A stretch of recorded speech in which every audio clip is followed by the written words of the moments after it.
Bonjour. Je vais vous montrer dans cette petite vidéo comment récupérer le nom d'utilisateur et le mot de passe de l'administrateur d'un site conçu avec le CMS Joomla. Ici, nous sommes dans le fichier de configuration de Joomla version 1.5. Il est très important de rappeler que nous ne sommes pas en train de faire une démonstration pour le piratage ni le bidouillage d'un site, mais plutôt illustrer une méthode de secours, une méthode qui vous permettra de retrouver votre nom d'utilisateur et votre mot de passe si vous éventuellement vous l'aviez perdu. Donc c'est très simple.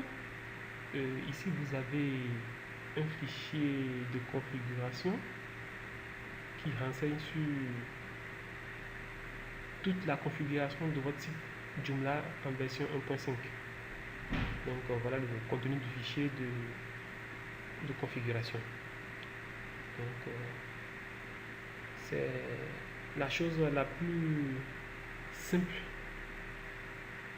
pour ne pas se casser la tête. Lorsque vous possédez les droits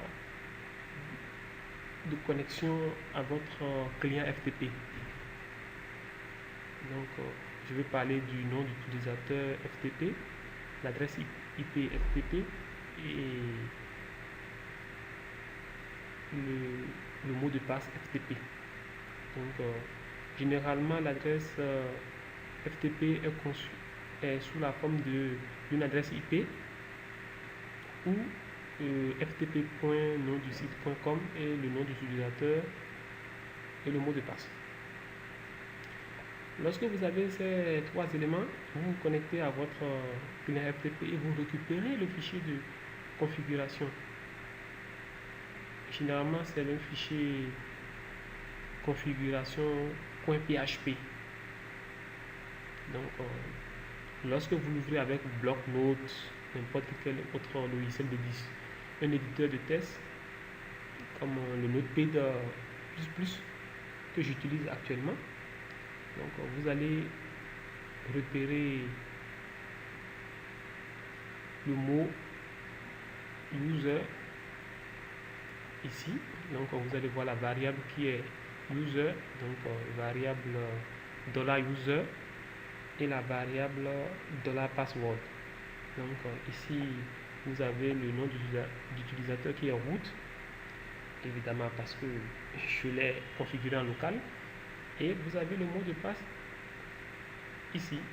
Ces deux éléments, ces deux variables représentent les coordonnées de connexion, c'est-à-dire le nom d'utilisateur et le mot de passe de connexion en administrateur. Lorsque vous rendez sur votre site et que vous allez sur la partie administrateur de votre site Joomla, vous serez demandé à entrer deux valeurs, c'est-à-dire un nom d'utilisateur et un mot de passe. Donc vous notez le nom d'utilisateur que vous allez retrouver ici sur une feuille et vous notez aussi le mot de passe. Après ça, vous pouvez fermer votre fichier de configuration et vous rendrez sur votre site conçu avec le CMS Joomla et en tapant www.nomdusite.com/administrator, vous allez entrer ces deux valeurs et vous êtes aux commandes. Là, vous pouvez aller modifier ce fichier